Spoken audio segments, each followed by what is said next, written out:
Пограничники Северной и Южной Кореи встретились на границе. Посмотрите, какая разница. Вот солдат Северной Кореи, а вот это солдаты Южной. Бронежилет, каска.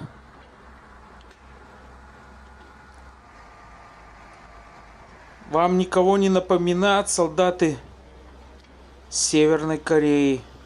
Вот они стоят, шапки, фуфайки.